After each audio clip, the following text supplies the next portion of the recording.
오늘 본문의 비유를 흔히 알곡과 가라지의 비유다라고 그렇게 많은 사람들이 부르고 있죠. 천국 비유 중에 하나인데요. 그런데 우리가 이 성경에 나오는 이 천국의 개념을 이해하는 데 있어서 다소 오해할 소지가 있는 것 같습니다. 바로 우리는 이 천국이라고 그러면 이 죽어서 가는 곳, 저 세상으로만 인식하고 있다는 거죠.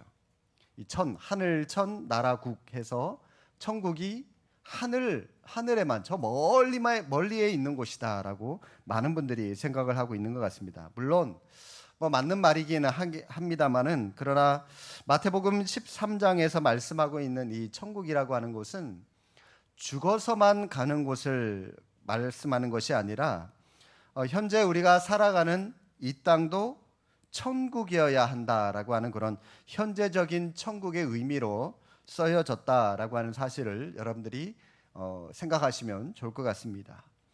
여러분, 만약 이 천국이라고 하는 것이 죽어서만 가고 정작 이 땅 여러분들이 살아가고 있는 이 삶의 현실 속에서는 지옥인데, 지옥이라면 여러분, 그렇다면 현재 우리가 예수님을 믿는 그 의미가, 믿는 믿음이 무슨 의미가 있겠습니까?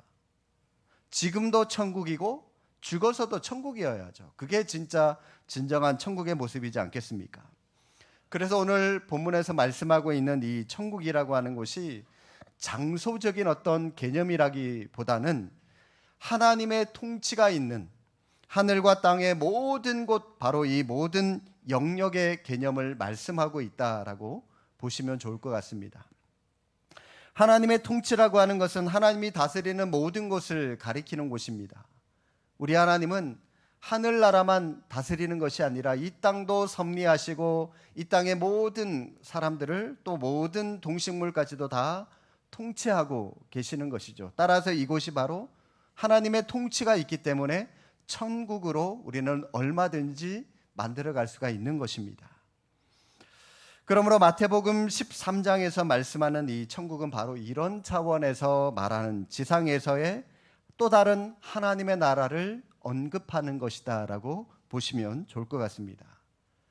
그런데 왜 굳이 마태복음 13장의 비유를 기록하면서 마태는 이 천국을 하나님의 나라가 아니라 굳이 하늘나라, 천국이다라고 하는 그런 표현으로 이 비유를 설명을 하고 있을까요? 이것은 바로 유대인들이 거룩하신 하나님의 이름을 말하는 것을 너무나도 황송하게 생각하기 때문에 하나님이라고 하는 그 이름 대신에 하늘이라고 하는 그 단어를 대체해서 사용했기 때문입니다. 마태복음은 유대인들을 대상으로 쓰여진 책입니다. 그래서 하나님이라고 하는 그 거룩한 이름, 그 이름이 들어간 하나님 나라보다는 하늘나라, 즉 천국이라고 하는 그런 표현으로 사용을 하게 된 것이죠. 그래서 우리가 성경을 읽다가 천국 그러면 하늘나라 이런 개념보다는, 장소적인 개념보다는 하나님이 통치하시는 모든 곳, 하나님이 다스리시는 영역의 개념으로 여러분들이 보시면 좋겠습니다. 그래서 천국은요, 세상뿐만이 아니라 하늘나라뿐만이 아니라 여러분 내 마음에도 하나님이 계신다면 그곳이, 내 마음도 하나님이 통치하시는 곳이기 때문에 나도 얼마든지 천국의 삶을 살아갈 수가 있다는 것입니다. 자, 그러면 여러분, 우리가 지난 시간에 살펴봤던 씨 뿌리는 비유, 그 다음에 살펴볼 내용이 오늘 본문의 이 알곡과 가라지 비유인데요. 어떤 관계가 있을까요, 이 둘이? 다음 주일은 맥추감사 주일입니다. 맥추감사와 관련된 그 말씀을 하나 또 살펴보고요. 그 다음 주일에 그 다음 본문인 겨자씨의 비유에 대해서 우리가 살펴볼 텐데, 여러분, 이 세 가지 비유가 서로 어떤 연관성을 가지고 있는 것일까요? 첫 번째 비유인 씨 뿌리는 비유는 천국, 하나님 나라의 비밀을 말씀한 것인데, 하나님의 말씀인 이 씨가 제대로 뿌려진 곳이 비록 4분의 1밖에 되지 않았습니다. 4가지 밭 중에 열매를 맺은 밭은 옥토, 좋은 땅에 뿌려진 이 하나의 밭에만 열매를 맺지 않았습니다. 그럼에도 불구하고 이 옥토밭과 같이 순종하는 사람들의 그 믿음을 통해서 하나님의 통치가 이 땅에 이루어진다라고 하는 것을 우리는 씨 뿌리는 비유를 통해서 살펴봤습니다. 그런데 그나마 그 좋은 4분의 1에 해당되는 그 옥토밭에 알곡만 있는 줄로 알았더니 알곡만 있었던 것이 아니라 오늘 본문에 사람들이 잠들어 있는 동안에 원수가 와서 가라지를 뿌리고 도망을 쳤습니다. 그래서 알곡과 가라지가 그나마 그 4분의 1의 그 좋은 밭에도 그나마 가라지도 같이 섞여서 자라게 되었다는 것이죠. 그래서 이 알곡과 가라지 비유가 말하는 것은 추수 때에 알곡과 가라지를 정확하게 구별해서 처리하겠다라고 하는 것을 말씀하는 것이고요. 더 나아가서 천국은 다다음 주에 살펴볼 이 겨자씨 한 알의 비유를 통해서 우리가 살펴볼 텐데, 겨자씨 한 알과 같은 존재를 통해서, 겨자씨 여러분 이 씨앗 보셨나요? 되게 작아요. 애게하는 정도로 되게 작은 그 좁쌀보다도 더 작은 그 조그만한 존재를 통해서 나중에 새들이 둥지를 틀고 많은 새들이 와서 안식을 얻을 정도로 하나님의 나라가 그만큼 크게 확장되어 갈 것을 말씀하고 있습니다. 그것이 바로 겨자씨 한 알의 비유입니다. 다시 한번 여러분 마태복음 13장에 나오는 이 세 가지 비유의 말씀을 다시 한번 정리를 하면 이 세 가지 사건은 연속적인 사건입니다. 모두가 다 하나님의 나라를 말씀하고 있는 것입니다. 이 세 가지 비유를 쉽게 풀이하면 씨 뿌리는 비유는 단지 뿌려진 씨앗의 4분의 1만이 열매를 거둔다는 것을 보여주는 것이고, 오늘 본문의 가라지 비유는 그나마 4분의 1밖에 없는 이 좋은 땅에도 좋은 씨만 있는 것이 아니라 가라지가 함께 자라나는 어려움도 있다라고 하는 것을 보여주고 있습니다. 그럼에도 불구하고 다다음 주에 살펴볼 겨자씨 한 알이라도 제대로 자라면 큰 나무가 되어서 많은 새들이 와서 깃들고 안식을 얻듯이, 교회가 또 여러분 성도 한 개개인이 처음은 미약해도 나중에는 놀랄 만한 큰 성장을 이룰 것이다 라고 하는 것을 보여주고 있는 그런 연속성이 있는 비유이자 사건입니다. 그러니까 여러분 이 세 가지 비유가 모두 하나님의 나라를 말씀하고 있는 것인데, 자, 이 중에서 오늘 두 번째 비유인 알곡과 가라지 비유를 통해서 구체적으로 이 비유가 어떤 내용을 가리키고 또 더 나아가 하나님의 나라가 이 땅에 어떤 모습으로 성취되며 이루어지는지 한번 살펴보도록 하겠습니다. 사실 여러분 오늘 본문의 이 비유에 나오는 주인과 종의 대화를 한번 좀 곰곰이 묵상해 보면, 신앙인이라면, 크리스찬이라면 누구나가 한 번쯤은 이 고민을 해봤을 법한 그런 난제에 대한 질문이 나오고 있는 그런 장면이 있습니다. 악이라고 하는 것이 어떻게 하나님이 통치하시는 이 세상에 버젓이 공존하며 존재할 수 있느냐라고 하는 그런 질문이죠. 하나님의 통치와 그 거룩하신 하나님의 통치와 또 마귀가 지배하고 있는 이 악이 어떻게 이 세상 안에 함께 공존할 수 있느냐라고 하는 겁니다. 왜 선한 하나님의 자녀들이 악하고 강하게 보이는 가라지 같은 사람들 때문에 고통을 겪어야 하느냐라고 하는 겁니다. 하나님의 나라에서 악인들이 오히려 주인 행세를 하고 살아가고 있는 이 현실의 상황을 어떻게 우리가 받아들여야 하느냐라고 하는 것, 이런 질문들 여러분 한 번쯤은 아마 다 해보셨으리라 생각이 듭니다. 여러분 이 비유의 핵심 내용이 무엇일까요?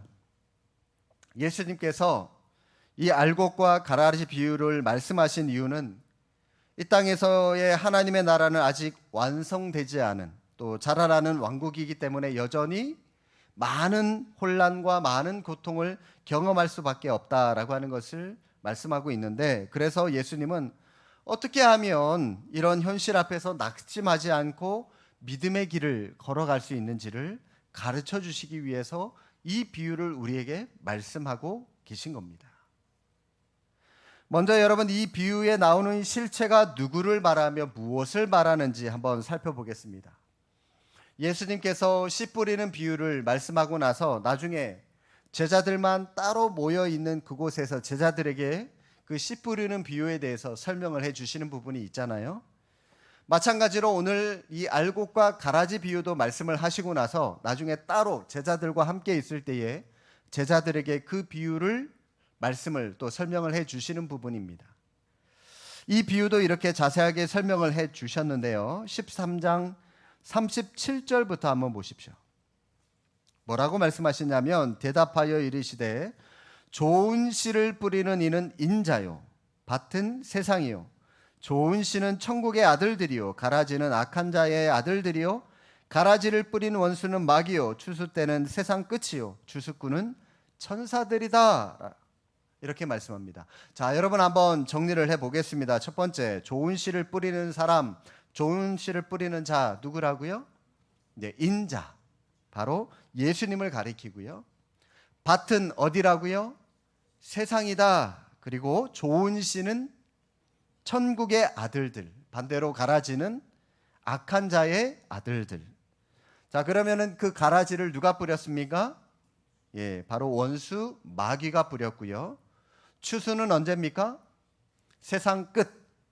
그리고 추수꾼은 천사들이다라고 그렇게 정리를 합니다. 자, 그런데 여러분 여기서 주의해야 할 점은 씨 뿌리는 자의 비유에서 씨가 하나님의 말씀을 상징했습니다. 복음을 상징했는데, 자, 그런데 여러분 여기에서 좋은 씨는 천국의 아들들이에요. 요게 틀려요. 예, 요게 틀려요. 이 부분이 조금 다르니까 여러분 잘 체크를 해 두시고요. 자, 그러면 예수님께서 이 비유에서 말씀하고자 하는 핵심이 무엇인지 우리는 짐작할 수 있습니다. 자, 이 비유를 통해서 우리는 예수님의 사역이 어떤 사역입니까? 이 세상에 밭이라고 상징되는 이 세상에 하나님의 말씀으로 하나님의 자녀들을, 그러니까 천국의 아들들을 길러내는, 좋은 씨를 뿌리는, 하나님의 자녀들을 만들어내는 그런 일이 바로 우리 주님의 사역이다라고 하는 것을 우리가 알 수가 있습니다. 하지만 이 사역에는 항상 이 주님의 사역을 방해하는 세력이 있습니다. 바로 원수 마귀에 저항하는 세력들이 있다는 것이죠. 그래서 예수님께서 세상에 좋은 씨를 뿌렸지만 마귀가 이것을 시기하고 질투해서 가만히 내버려 두지 않고 이 좋은 씨를 가장한 또 다른 씨앗을 뿌렸는데 그것이 바로 가라지다라고 하는 겁니다. 그 가라지가 악한 자의 아들들이다라고 하는 겁니다. 여러분, 악한 자의 아들들, 세상에 거짓을 뿌리는 일 누가 합니까? 여러분들도 아시다시피 여러분 이게 바로 오늘날 많은 이단들이 하는 일들 가운데 하나입니다. 그들은 처음에는 하나님의 일과 비슷하게 보이는 그런 일로 시작을 하고 그 과정을 따라가고 있지만 결국 끝에 가서는 엉뚱한 일들을 하잖아요. 자기들의 본색을 드러내지 않습니까? 그래서 이단의 뜻이 다를 이 끝단이라고 해서 끝이 다르다라고 하는 것이죠. 사도 바울도 이단에 대해서 이렇게 말합니다. 광명의 천사로 가장한다라고 말했고요. 우리 예수님도 양의 옷을 입고 있는 일이다라고 분명히 말씀을 하셨습니다. 마귀는 우리 예수님의 하신 일을 시기하고 질투해서 예수님께서 씨를 뿌리신 것처럼 자기도 씨를 뿌려요. 그런데 실상은 좋은 씨를 뿌린 것이 아니라 오히려 가라지와 같은 그런 씨를 뿌렸다라고 하는 겁니다. 이렇게 하나님의 밭에는 이 세상에는 세상뿐만이 아니에요. 이 교회 안에는 알곡과 가라지가 함께 자라나는 그런 긴장이 그때부터 시작이 되었던 것입니다. 이것이 바로 이 땅에 존재하는 교회와 세상의 모습입니다. 여러분, 이것은 세상뿐만이 아니라 교회 안에 있는 하나님의 백성에게만 일어나는 그런 일이 아니라 하나님의 백성만 교회 안에 있다는 것이 아니라 마귀의 백성들도 함께 세상 안에 교회 안에 얼마든지 공존한다라고 하는 것을 우리에게 비유적으로 보여주고 있는 그런 말씀이죠. 여러분, 왜 신성한 교회 안에 하나님의 백성들만 있어야 되는데 마귀의 백성들까지 함께 공존하고 있는 것일까요? 그것은 이 땅에서의 하나님의 나라는 아직 완성되지 않았기 때문입니다. 여전히 자라나는 왕국이기 때문입니다. 그래서 마귀가 교회 안에 자신의 씨앗인 악한 자들을 심어 놓은 것이죠. 그런데 여러분, 주인은 종에게 가라지를 뽑지 말고 가만히 내버려 둬라라고 말씀합니다. 왜 가라지를 뽑지 말라고 말했을까요? 사실 여러분, 성경이 말씀하는 이 가라지는 볕과에 속하는 야생풀을 말합니다. 번식력이 굉장히 강하고요. 여기에 알곡이라고 나오는데 그 당시에는 밀로 보시면 되겠습니다. 그런데 그 밀과 굉장히 흡사하게 생겼다고 그럽니다. 겉모양만 놓고 보면은 구분하기가 쉽지 않다고 그래요. 거기다가 독성이 있는 곰팡이균도 가지고 있다고 합니다. 그래서 이 가라지가 만약 밀과 함께 추수되어서 밀과 함께 갈려서 밀가루에 포함되어지게 되면 먹을 수 없게 되는 거죠. 독이 포함되어 있는데 어떻게 먹겠습니까? 혹시라도 먹게 되면 치명적인 독을 먹는 것과 마찬가지입니다. 또 가라지는 자라나면서 밀이 섭취해야 될 영양분을 이 가라지가 다 뺏어 먹기 때문에 밀에게 큰 피해를 주게 되고요. 탱글탱글한 밀을 맺지 못하게 되는 것이죠. 그러면서 그대로 두게 되면 사실 농사 전체를 망가뜨리는 그런 독소가 되는 것입니다. 따라서 당시 농부들은 상식적으로 가라지는 반드시 제거해야 될 그런 대상이었습니다. 그런데 문제는 가라지가 알곡과 굉장히 닮아 있다는 겁니다. 흡사하다는 거예요. 너무나도 비슷하게 생겼기 때문에 구별하기가 쉽지 않다고 그럽니다. 그래서 주인은 가라지가 다 자랄 때까지 가만히 내버려 두었다가 그 차이가 확연하게 드러날 때 제거하는 것이 좋겠다라고 판단을 하게 되는 것이죠. 물론 여러분, 우리는 이 땅을 살아가면서 알곡과 가라지를 빨리 구별해서 이왕이면 빨리 가라지를 그 알곡에서부터 떼어내고 빨리 그것을 없애버리고 싶은 그런 열망이 우리 안에 있을 겁니다. 그런데 주님은 가라지를 뽑으려고 해서는 안 된다라고 말씀하십니다. 사실 여러분, 이 교회 안에, 세상 안에 가라지와 같은 악한 자들 골라내고 뽑아내는 것 얼마나 필요합니까? 그런데 그런 전혀 좋은 열망을 가지고 있음에도 불구하고 주님은 결코 바람직한 열망이 아니다라고 말씀하십니다. 그래서 가만둬라라고 말씀을 하시는데, 그러면 주님은 왜 가라지를 뽑는 것을 막으셨을까요? 오늘 본문에 보니까 크게 세 가지가 보입니다. 첫 번째는 알곡이 다칠 수 있기 때문입니다. 가라지를 뽑다가 알곡이 한 알이라도 뽑히는 일이 없도록 하기를 원하셨던 것이죠.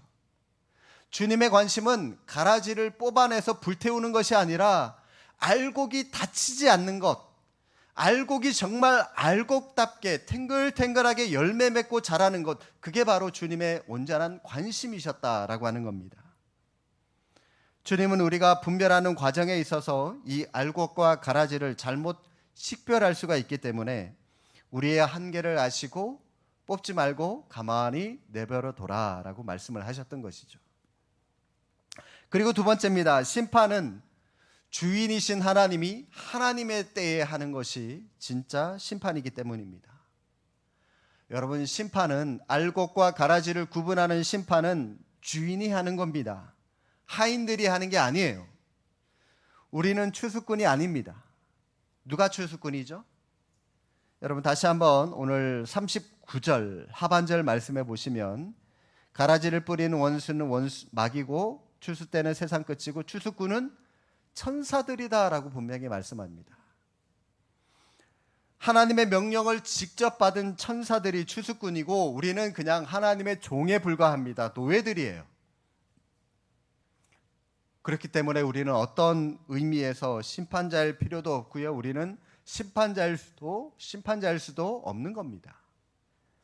그리고 마지막 세 번째, 추수 때를 이용하면 가라지를 굉장히 쉽게 정리하고 구분할 수 있기 때문입니다. 왜냐하면 알곡과 가라지는 추수 때에 그들의 존재를 분명히 드러내고 뚜렷한 차이가 있을 것이기 때문입니다. 악한 자의 처음 시작이나 과정은 선한 자와 어느 정도 비슷하게 시작하고 비슷하게 진행할 수 있을지 모르지만 결국 끝에 가서는 달라요. 다를 수밖에 없습니다. 악한 자는 결국 자신의 본연의 모습을 드러내고야 맙니다. 그러므로 언젠가는 알곡은 알곡대로, 가라지는 가라지대로 자신의 존재를, 본색을 드러내게 되어 있습니다. 그때 하나님께서 심판하시고 처리하시고 구분하시고 정리하시는 것이지, 우리가 스스로 알곡과 가라지를 구분할 수 없다는 겁니다. 우리는 우리의 열매로 그들의 존재가 어떤지 그때 가서야 알 수가 있는 것이죠. 성도 여러분, 이 세상에는 가라지와 같은 사람들이 정말 많이 있습니다. 그들 중에 본질적으로 나쁜 사람들도 있습니다. 그런데 여러분, 그런 사람들 한두 명 없어진다고 세상이 하루아침에 천국으로 바뀌지 않고요, 우리의 삶도 크게 달라지는 게 없습니다. 크게 편안해지는 것도 없습니다. 왜냐하면 그들이 없어지면 또 다른 나쁜 사람들이 생겨나게 될 것이고, 어쩌면 그들보다 더 나쁜 사람들이 얼마든지 이 땅 가운데 생겨날 수 있기 때문이죠. 따라서 여러분, 우리는 가라지를 뽑아내는 것이 우리의 임무가 아니라 이 세상을 살아가면서 가라지와 함께 공존하는 법을 배워야 하는 것이죠. 단, 세상과 혼합하거나 세상의 가치관에 지배를 받아서는 안 된다는 것입니다. 하나님의 나라가 활발해질수록 이 악의 세력도 굉장히 활발해질 수밖에 없습니다. 그래서 어떤 시각에서 보면 가라지가 좋은 씨의 열매를 압도하는 것처럼 보일 수도 있습니다. 어쩌면 앞으로 우리가 살아가야 할 세상은, 어쩌면 여러분의 자녀, 여러분들의 손주들이 살아가야 할 이 세상은 어쩌면 가라지가 더 무성한 그런 시대가 될 수도 있어요. 알곡은 거의 보이지 않는 그런 시대가 될 수도 있을 겁니다.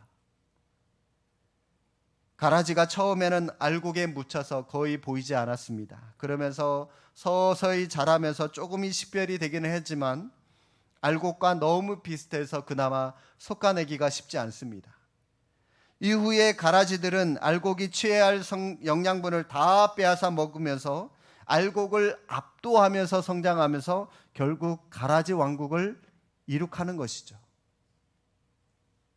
여기서 여러분, 우리의 마음을 아프게 하는 것은 이런 일들이 일어나는 장소가 어디라고요? 세상. 그런데 여러분, 이 세상, 이 교회는 세상 사람들만 살아가는 세상이 아니에요. 말씀드렸죠. 하나님의 나라라고 그랬습니다. 하나님께서 통치하시는 영역의 개념으로 여러분, 이 세상을 바라보라고 말씀을 드렸습니다. 하나님의 나라에, 주인의 밭에 이런 일들이 일어나고 있다는 것이죠. 우리는 가라지 왕국을 경험할 때 우리 속이 상할 뿐만이 아니라 혼동도 경험할 수 있게 되는 것입니다. 어쩌다가 주인의 자녀들인 우리가 이렇게 가라지들에게 밀려서 뒷방 신세로 이렇게 돼버렸지? 밀려났지? 그럼에도 불구하고 주인은 종에게 가만둬라 라고 말합니다. 여러분, 그러면 결국 주인은 아무것도 하고 있지 않은 거 아닙니까? 그런데 아니에요. 가라지가 생겨나게 된 것, 원수의 소행 때문이지 결코 주인의 계획이나 의도에 의한 것이 아니라는 겁니다. 다시 말해서 여러분, 이 비유에서 악의 근원은 하나님이 아니라 바로 이 마귀, 원수 마귀라고 하는 사실을 다시 한번 분명하게 우리에게 가르쳐주고 있는 것입니다. 하나님은 악을 만드시거나 악을 행하시지 않습니다. 그러나 이 세상은 악이라고 하는 것이 하나님의 통치와 함께 공존한다라고 하는 사실이죠. 분명히 이 모든 일에 하나님의 계획과 뜻이 있지만, 그러나 우리는 하나님의 구체적인 계획을 다 알 수 없습니다. 지금은 단지 희미하게 그 일부만 이해할 뿐이고요, 마지막 날 추수 때에 가서야 하나님의 계획의 전모가 선명하게 드러나게 될 것입니다. 그러면 여러분, 알곡과 가라지 비유가 우리에게 주는 교훈이 무엇일까요? 왜 예수님께서 이 비유의 말씀을 우리에게 가르쳐주고 계시는 겁니까? 두 가지의 의미가 있습니다. 첫 번째, 우리의 책임은 가라지를 뽑는 것에 있는 것이 아니라 알곡을 심는 것이다 라고 하는 사실입니다. 내가 먼저 알곡으로 변화되어야 되고요, 내 주변의 사람들을 알곡으로 만드는 작업을 우리가 해야 한다는 거죠. 가라지를 뽑는다라고 하는 이 말에는 내가 하나님 앞에서 알곡으로 살아가려고 노력하는 것보다는 저 사람은 알곡이야, 저 사람은 알곡이 아니야, 저 사람은 가라지야, 그러면서 핏대를 세우면서 상대방의 잘못을 지적하는 의미가 그 안에 포함되어져 있는 말이죠. 그래서 남의 허물, 남의 잘못을 볼 때에 어느새 우리는 사랑의 자리가 아니라 심판자의 자리에 서려고 한다는 것이죠. 자꾸 우리는 구분져요. 저 사람은 가라지, 저 사람은 알곡, 자꾸 구분졌습니다. 그렇다고 해서 여러분, 이 말이 부패는 눈 감아줘야 된다, 결코 그 말이 아닙니다. 오해하지 마십시오. 성경에도요, 가라지가 알곡을 덮어버릴 위기가 닥쳐올 때에 전체의 생명, 이 많은 사람들의 생명을 살리기 위해서 형제에 대한 징계, 이 칠이라고 하는 비상수단을 동원할 것을 우리에게 성경도 가르쳐주고 있습니다. 그런데 여러분, 이때에도 이 징계라고 하는 것은 치료받고 교회로 다시 하나님 앞으로 돌아오는 것이 목적이지 버려두기 위한 것이 목적이 아니라는 겁니다. 여러분, 이게 우리가 잘 아셔야 됩니다. 그러므로 여러분, 우리의 책임은 가라지를 뽑는 것이 아니라 알곡을 심어야 되는 것이고, 내가 먼저 하나님 앞에서 알곡으로 바르게 살아가야 한다라고 하는 것입니다. 가라지를 뽑아서 구분지어서 불에 태우고 제거하는 것은 추수 때에 하나님이 하시는 일이고요, 우리는 어떻게 하든지 가라지가 아니라 알곡의 모습으로 살아가고 더 많은 알곡을 심는 것이 우리의 본분이다라고 하는 사실입니다. 마지막 두 번째, 우리는 깨어 있어 자신의 상태를 분별하는 일에 민감해야 한다라고 하는 사실입니다. 여러분, 25절 말씀 우리 함께 한번 읽어보겠습니다. 25절, 사람들이 잘 때에 그 원수가 와서 곡식 가운데 가라지를 덧뿌리고 갔더니. 자, 여러분, 원수 마귀가 밭에 가라지를 뿌리고 간 시간이 언제라고 말씀하고 있죠? 사람들이 뭐 할 때요? 잘 때. 이처럼 우리가 영적으로 잠들어 있을 때 마귀가 와서 가라지를 뿌린 것처럼 우리의 영혼이 잠들어 있을 때에 우리는 사탄의 유혹에 쉽게 사로잡힐 수 있다는 겁니다. 뿐만 아니라 마귀는 그때를 틈타서 자기의 영역을 확장시켜 갑니다. 그래서 베드로 사도가 말씀했듯이 시험에 들지 않게 깨어 기도해라 라고 하는 그 말씀대로 살아가는 것이 우리에게 필요하다는 겁니다. 알곡의 역할을 못할 때 가라지는 기승을 부릴 수밖에 없습니다. 그래서 마귀의 1차 전략은 죄인인 많은 사람들이 예수님을 믿지 못하게 하는 것이 첫 번째 전략이지만, 2차 전략은 믿는 자들을 타락시켜서 어떻게 하든지 더 많은 가라지들로 만들어내는 것, 이게 바로 마귀의 두 번째 전략입니다. 자기의 영향력 아래 두려고 하는 것이죠. 그러므로 우리는 오늘 본문이 말씀하듯이 깨어 있는 것이 필요해요. 마귀의 영향력에서 벗어나서 어떻게 하든지 여러분, 우리가 영적으로 하나님의 말씀 앞에서 알곡이 되어 가려고 노력하고 힘쓰는 것, 이것이 우리의 본분이고 이런 모습이 필요하다는 거죠. 사랑하는 성도 여러분, 주인이 가라지를 가만둬라 라고 명령을 했다고 해서 그것은 그냥 방관하는 게 아닙니다. 주인은 진정으로 알곡을 보호하는, 알곡을 다치지 않게 하려는 것, 그게 주인의 책임이었어요. 이처럼 하나님은 하나님의 자녀를 온전하게 보호하시며 마지막까지 끝까지 책임을 다하십니다. 이것이 언약의 핵심입니다. 주인은 가만둬라 라고 말했지만 정해진 시간에 반드시 오셔서 심판하십니다. 가라지를 알곡으로부터 분리할 것입니다. 여러분, 세상에서 싸우다가 너 나중에 두고 보자 이렇게 말하는 사람 있죠. 그렇게 말하는 사람, 여러분, 겁날 사람 아무도 없을 겁니다. 그런데 주인은 명령한 가만둬라 라고 말한 이 말 달라요. 전혀 틀립니다. 반드시 주인은 직접 개입할 때가 올 것이고요. 그때는 가라지에게는 공포의 시간이 되며 알곡에게는 오히려 행복의 시간이 될 것입니다. 저는 여러분들 모두가 하나님 앞에 알곡이 될 수 있기를 바랍니다. 마지막 심판의 때가 두려움의 때가 아니라 우리에게는 한없는 영광과 기쁨과 행복의 시간이 될 수 있도록 하나님 앞에서 늘 깨어 있고 그렇게 말씀과 기도로 늘 깨어 있으므로 우리의 믿음이 다시 한번 알곡으로 인정받고 칭찬받는 그런 모습으로 살아가는 저와 여러분들이 될 수 있기를 주님의 이름으로 축복합니다. 기도하겠습니다.